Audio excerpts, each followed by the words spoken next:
Did the Oklahoma Sooners finally get some good injury news?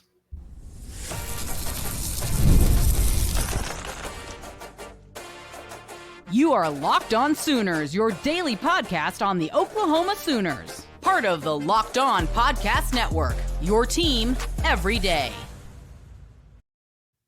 What's up, Sooner Nation? Welcome to Locked On Sooners, and thank you for making Locked On Sooners your first listen every single day. Shout out to all the everydayers out there. Today's episode is brought to you by FanDuel. You can start the season with a big return on FanDuel. New customers can place a $5 bet, and you'll get started with a $150 in bonus bets if you win your first $5 bet. Visit FanDuel.com to get started. He's Jay Smith. Check him out at Unfair Sports on YouTube. I'm John Williams. You can follow me on Twitter at John 9 Williams, and read my work at Sooners Wire. Jay, we got an injury report and maybe a little bit of good news finally with 2 games to go in the regular season.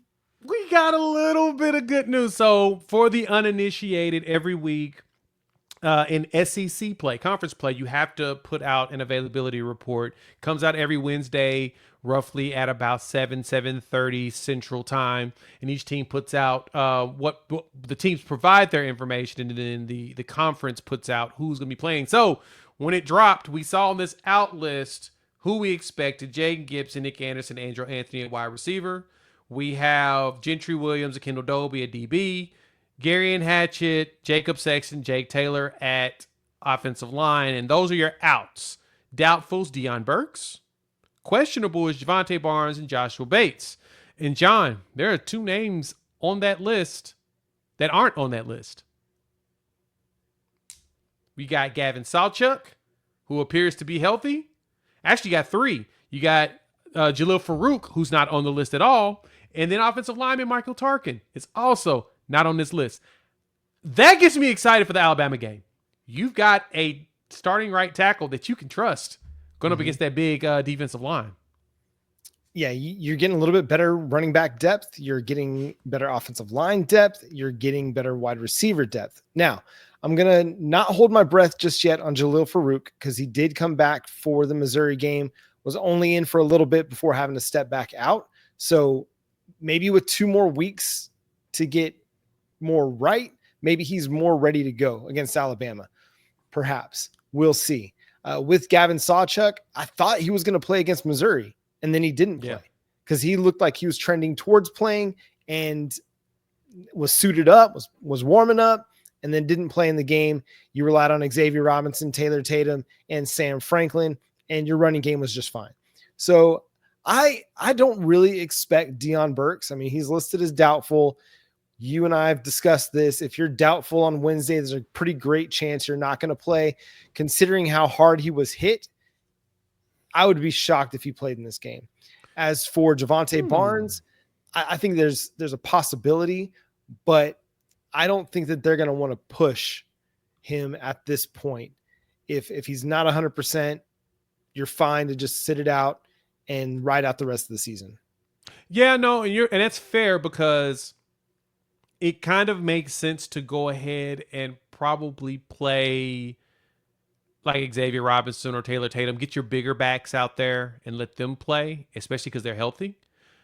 I would take advantage of that against Alabama. Now, with Burks, the only positive on this with him being listed as doubtful is he got that concussion, but it's been well over a week. It'll be 2 weeks at that point. So there's a possibility that by Thursday or Friday, he moves to questionable. So I'll watch it that way. It's kind of like how we felt about it before going against Missouri. I was like, if they're doubtful on Wednesday, I'm kind of out. But they went from doubtful to questionable quickly. And I was like, oh, so there's a chance that Farooq and Burks will play. And then boom, you got it.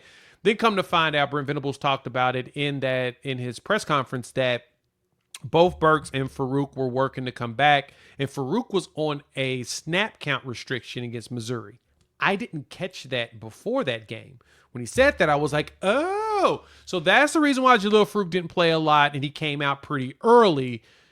And it sounds like he's now getting to ramp up more because he did have foot surgery, so it does make sense. They did wait the full 8 weeks. That does make sense. But we talked about this before. I really feel like Farooq is more of a safety net, safety blanket for Jackson Arnold because it always has seemed like that's the one player he's gone to more than any other wide receiver. He's just felt comfortable from the BYU pass where he got the first down and sealed the game to the deep passes against Arizona in the bowl game. Unfortunately, there were fumbles to go with it, but I digress. Even against Temple to start the season, that 47-yarder was to who? Jalil Farooq. Feels like he feels comfortable with him because not only Farooq is going to fight for it, but Jalil Farooq is going to be a playmaker in some capacity. So I hope that he plays in this one, and I really hope he plays against LSU at the end of the season. Yeah, I would love to see Jalil Farooq back on the field in Jalil Farooq-like ability because he is an explosive player. He's somebody that can win in a variety of ways, and you can use him in a variety of ways. I just want him to be healthy. Yeah, that's true. I just want my guy to be healthy. This is the dude I've been projecting a breakout for the last 2 years. And last year it was more other guys that were breaking out. But this year it was the injury that set him back. And I really expected him to have a huge year just because everything had been trending in that direction. And it's unfortunate that he got that injury. And now you get an opportunity to get him back next year. I just want him healthy. Yes, I want a bowl game. Yes, I want Oklahoma to earn that opportunity and give these guys extra practice time this winter. But mostly I want Jalil Farooq to be healthy in the long term so that he can contribute a little bit more next year and that he's got a better future for it, because you go hurt your foot again and that sets you back even further. So be healthy. Obviously Oklahoma needs wide receiver talent. JJ Hester, Brendan Thompson, they've just been so up and down. I know we've seen a lot out of Jacob Jordan. He's about the only wide receiver bright spot consistently that you've seen over the last month, 2 months. So continue to get him out on the field. But if Jalil Farooq comes back, that definitely opens some things up for your offense. And again, maybe it makes Jackson Arnold a little bit more comfortable for him. As far as some of these other guys, the other one that wasn't on the injury report this week, that was on it 2 weeks ago, Adepoju Adebaware. He was battling a thing. He's not on the injury report this time. Perhaps he can be a little bit of a rotational edge for you.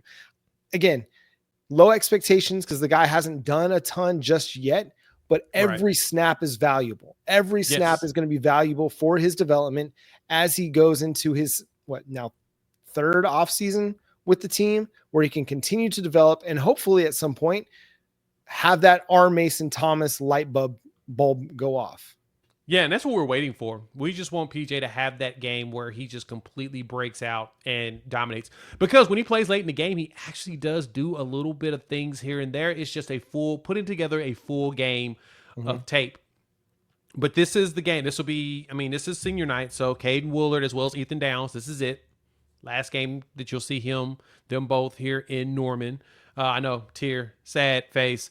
So that leads right into PJ, R. Mason Thomas. Mason Thomas comes back on top of Daniel Okoye time, right? Nigel Smith, Wyatt Gilmore, Taylor Wine. You're now at the point where it's time for those players are going to become the veterans in the room, and they're going to have to lead the way.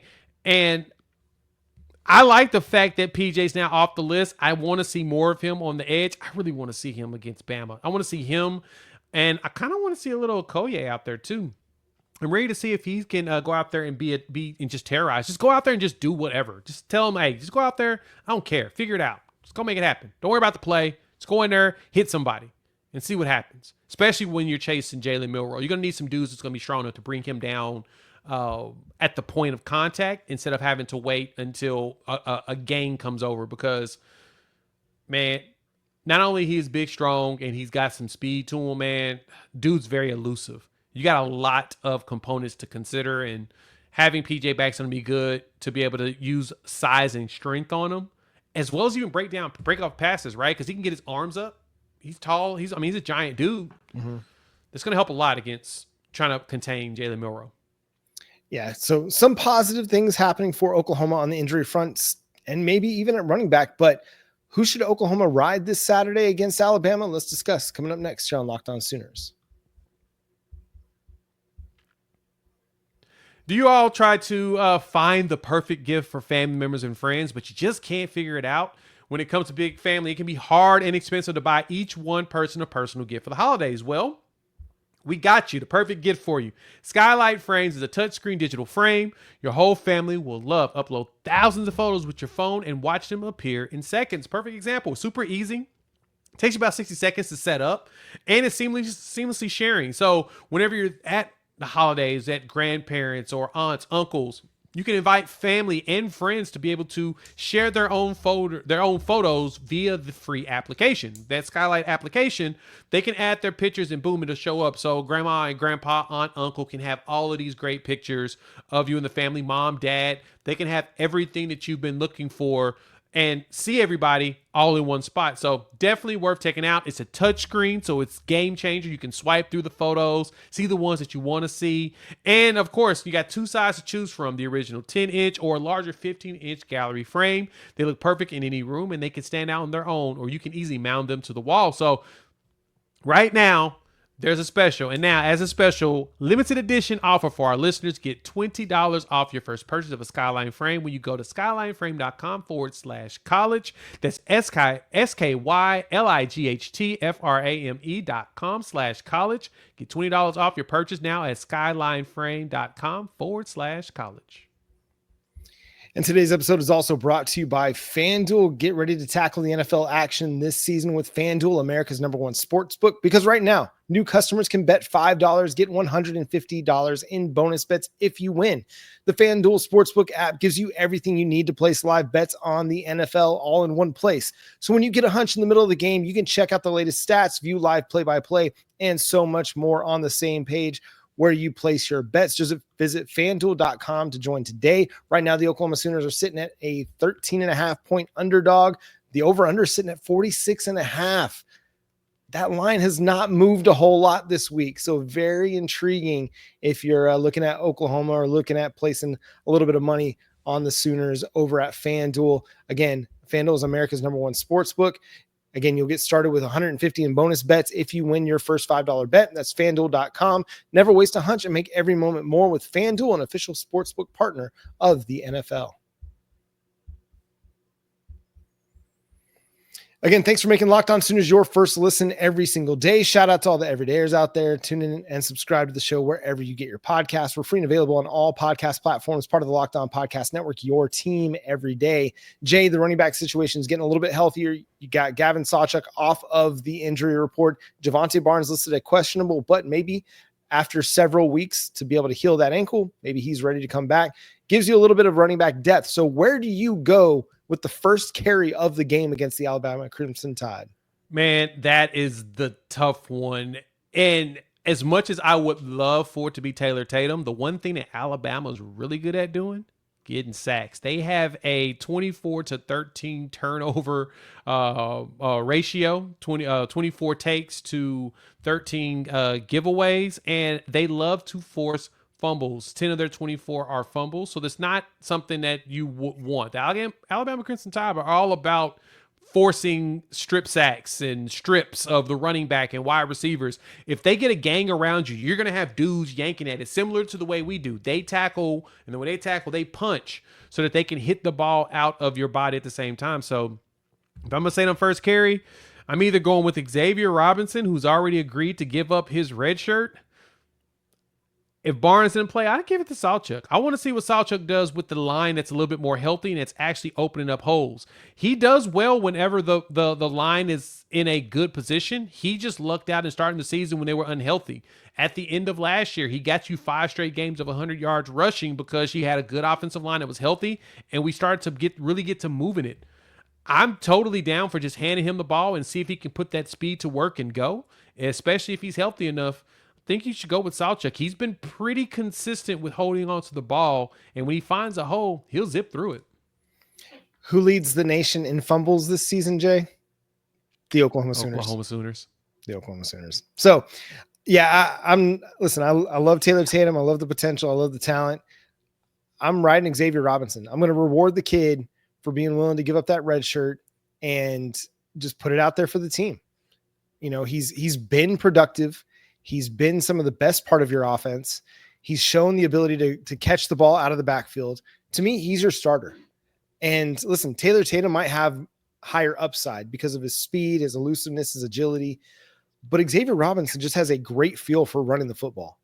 And you've seen it when he's getting opportunities. And like they've done it on multiple occasions where they've just said, hey, Xavier Robinson, this is your drive. And he's absolutely carried them literally down the field. Yeah, and he just seems to really mesh well with what the offensive line wants to do. So I'm making this the Xavier Robinson game. Xavier Robinson versus Alabama.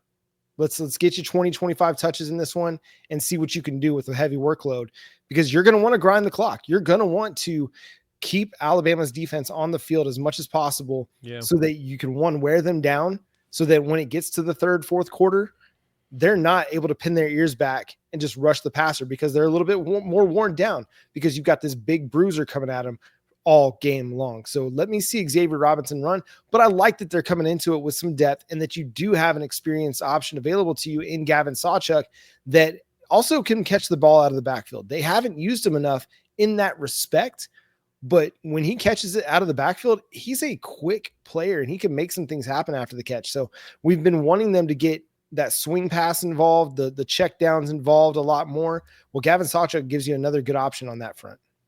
Yeah, and when you look at like defensive rush efficiency this year, we're number 2 on there. Alabama is number 15 in the country on that at the national rank. And so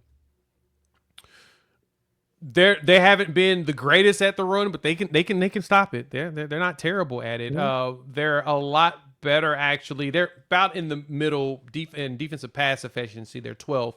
So what you're going to want to do is just run it right at them as much as possible and run. That was the secret that Vanderbilt had. And so if you want to have a chance, you got to kill clock. You got to keep the ball in your hands and do a little bit of misdirection, force them to overplay. At the same time, you can also remember they've got Auburn next week.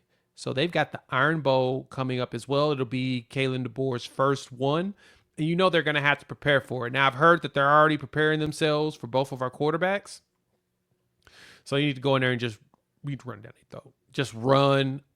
That's the one thing I've dreamed of for this offense.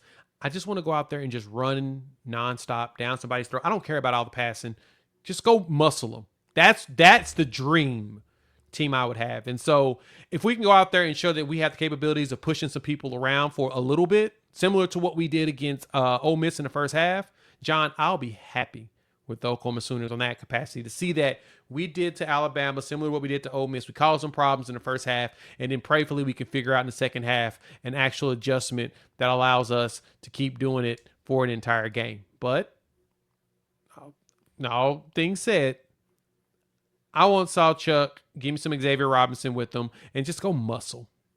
Period. Simple way to do it. Yeah, I think you have the opportunity to. Alabama's a good defense. It's a good run defense, and they're not going to respect the passing game.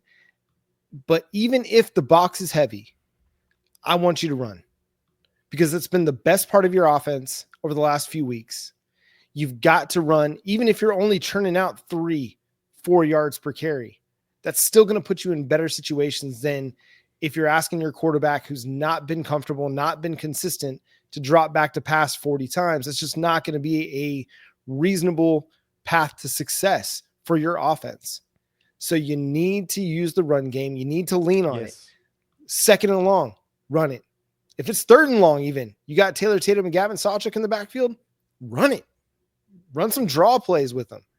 Run some, get them into space. Use their speed, but just run the ball. Joe John Finley, when you're not sure what to do, just run it. First down, just run the ball.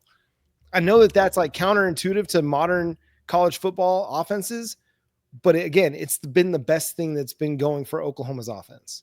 To even go with that, just a lot of outside zones. Go to the outside, and because that seems to be the thing that works the best for our running backs.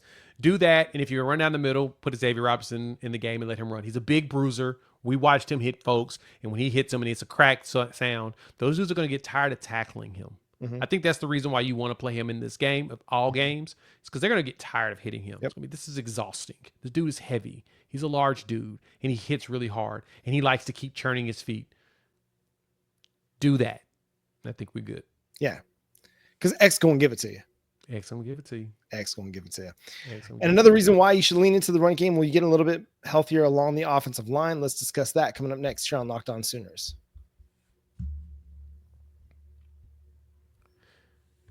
PrizePicks is the best way to get into the action on sports in over 30 states, including like California, Florida, Oklahoma, Georgia, and Texas. It's one of those places you can go. You can play real money daily fantasy platform with injury insurance policy so that your lineups stay in place even if one of your players get injured. If your player leaves in the first half and doesn't return, PrizePicks keep your lineup live, and they're hooking you up. Sign up today and they'll get $50 instantly when you play $5. Guess what? You didn't have to win to receive the $50 bonus. It's guaranteed. So looking at the game, like right now, we've got Oklahoma going up against Alabama.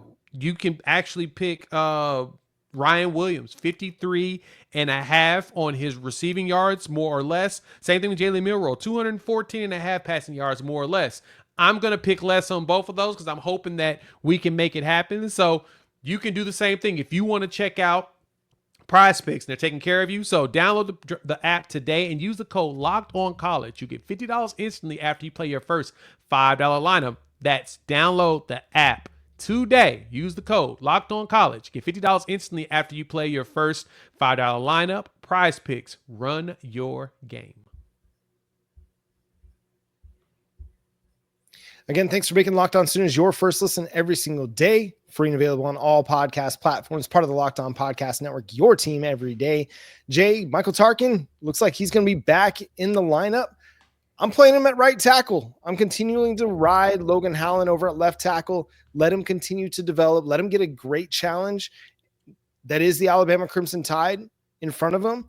And just see if he can continue to show the improvement that he's shown. Yeah, that's the one thing I've noticed is that Logan Howland and Heath Ozida have done a really good job together meshing over the last couple of games on that left side. And I'm 100% with you. They have graded very well with PFF, and I would want to ride that. That is probably the best thing we've had going in continuity. Now, this is going to be our 10th configuration in 11 games. Gosh, that just sounds so just harsh to say out loud. But look, and people want to question the offensive line coach's job. Yeah, as if he hasn't had to keep switching it up because people keep just unfortunately get injured. And the crazy part is that it's the injuries that's just happening on one side of the ball. It's not like we've seen this all over both sides of the ball a lot. I mean, we did lose 2 DBs, but for the most part, all of our injuries has been on one side. It's just luck of the Irish, right? We've got snake bitten as stated. So for me, I want to see those two together from now on that left side because I feel like that, as you said, the continuity is starting to grow there. Troy Everett has, of course, been kicking butt at center, so I'm happy with him. Waywu has been your most consistent and most healthy. Your most consistent as far as good play has been Tarquin. So now that Tarquin's off the list, he's playing on the right side. Make sure he's out there. And at that point, as we talked about in the last segment, hand the ball off and run it to that side of the ball. Go run it right through him and see what happens. I bet you things open up better. And it's going to be funny if this offensive line, because of the continuity we have, and they play better this week, John, how many people are going to be coming in our comments saying, why haven't we seen this all season? That's true. It's true. I mean, we've seen improved play over the last several weeks. And so there's no reason to expect that it won't continue to see that same trajectory. I mean, you're getting back Michael Tarquin, who for much of the season was your best offensive lineman, your most consistent offensive lineman. Yep. Now you can throw him next to Febechi Wiwu. You've got a very experienced right side with Troy Everett, a very experienced center. And then you've got your 2 young guys on the left side who have shown steady improvement. I mean, again, it's against a really good Alabama defensive front, but you've played good defensive fronts each of the last, say for Maine. Ole Miss was a good defensive front. Mizzou, maybe not as explosive as of a group of pass rushers as Ole Miss or Alabama has, but a good defensive front. And so you're continuing with these challenges. And honestly, this might be the biggest test that you have over the last month of the season. Mm-hmm. But if you can show out in a positive way, I think that really sets you up with a really nice trajectory going into the offseason and even going into the LSU game next week. But if this group of 5, if they can play well, I feel a little bit more comfortable with what you've got going on going into LSU. And I think Jackson Arnold is going to feel more comfortable with Michael Tarquin back on the right side because, listen, Spencer Brown, an okay player, not a very good pass protector. And it's hard to feel comfortable when you have a not a very good pass protector on one side of your offensive line. Especially if they're right in your face, like you see them, you're watching it happen and unfold in front of you. That's probably why he was tucking the ball so quickly, ready to go fall down, in which I hate that. We need more stepping up in the pocket, let them go around you type deals and then throwing it. Yeah. But like you said, Logan Howland has played so much better over the last couple of games since his debacle against Ole Miss. He's shown up and shown out. And so you want him. He played well to me against Missouri. Did fine, of course, against Maine. That's where he really started to get more comfortable and be okay with what he's doing. But you go ahead and let him play against Alabama. Let him get his feet wet. He's got the size. I mean, he's 6'6". He's 300 and almost 20 pounds. He's a big boy. Let him go out there and go up against some of the best and get used to it, used to fighting, and get himself ready. Him and Ozada, you get them both going. I think that, like you said, this will be what you'll be looking at going into LSU. And then, honestly, if they show up well enough and they keep training hard, hit them weights, work out hard, they could be the guys next year. Because I wouldn't mind going with them going into next season because of what I saw against Ole Miss. And Ole Miss's defensive line has been cooking just about everybody this year. Yeah. We saw what they did against Georgia, and Georgia has a good offensive line. If we can do that again and protect against them again, not for just 2 quarters, but full 4, I'm fine with this line. Yeah. And again, you just want to see improvement. And you're going to get an influx of talent this offseason that's going to help add to the depth and the competitive depth and even maybe some starters. But for this game, for this week, listen, Alabama's pass rush grades a little bit higher than Mizzou's on Pro Football Focus. Not significantly higher, just a little bit higher, but is a much better run defense than what Missouri has. So it's going to be a huge challenge for these guys. And I think, listen, I think they're going to be up for it. Am I going to sit here and say they're going to go out there and dominate Alabama? No, but I think they're going to find some success, and I think they'll find success in the run game. That's why I'm pounding the table for the run game. Let offensive linemen do what they want to do, which is run block. Yeah. They don't want to pass block as much as they want to run block. So let them run block. And when you do drop back to pass, let's get some quick hit stuff going so they're not having to try and pass block for 3, 4, 5 seconds against a really good Alabama pass rush. Speaking of that, I got a question for you. GT counter, inside zone, which do you prefer to see in this game? I know, right? With this, like, I know that we don't want to try to do too much with them, but at the same time, you got to throw some stuff, some wrenches out there to confuse the defense. They're the GT smart. Counter, I feel like, was having more success against Missouri when they're running that to the left side. You know, I felt like that was creating more opportunities and more openings, but I don't know, man. That's a complicated question because it is. Yeah. Because when I was thinking about it, I'm like, I kind of want to see more GT counter. Give me some pulls and use your size and speed and go run through a dude. Right? All I've said is I want to see people get muscled. I want to see people push people around. I want you to try for it. Show me that you're going to put the effort out there. Even if you hit the dude, it's the stale. If you do enough to slow it down to where the running back can get out to the hole and go, I'm satisfied. All I want to see is the effort, and I want to see that y'all are willing to put the muscle behind you and playing against, if you really think about it, potential NFL talent. These last 2 games, and we talked about this coming during the bye week. These 2 games is NFL tape. This is tape against teams that will have players that will most likely make it to the league. This is how you prove yourself. So these offensive linemen, if you want to go out there and show, you showed some good stuff against Ole Miss until the second half. You showed some good stuff against Missouri. Show some good stuff against Alabama and LSU, man. People are going to start paying attention to you and wondering, okay, there's a possibility with this guy when it comes to going into next season. And then you may start getting some really good eyeballs. Then you can really continue to prove yourself. But yes, muscle. That's all we need. Yeah. And please, nothing behind the line of scrimmage to Bauer Sharp. No tight end screens, no handoff. Don't even give them the option. Just nothing. None of that, please. Joe John Finley, I know you're the tight end coach. I know Bauer Sharp's your guy that you recruited, but just stop. Just don't. Please. Just please. Yeah. For the sake of all of us. Please. Please. And that's going to do it for today's episode of Locked On Sooners. Thanks so much for tuning in, being a part of the show. Subscribe to the show wherever you get your podcasts. We're free and available on all podcast platforms and on YouTube. So hit that subscribe button and that notification bell to let you know when new episodes drop. Follow Jay on Twitter at Unfair Sports. Check out his channel, Unfair Sports, over on YouTube. Follow me at John9Williams. You can also read my work covering the Sooners over at SoonersWire.com. Again, you can follow the show at Locked On Sooners on TikTok, Instagram, Facebook, Twitter. I say TikTok. I said TikTok. But wherever you do the social media thing, we are there. But until next time, he's Jay Smith. I'm John Williams. We'll talk to you then. Boomer. Sooner.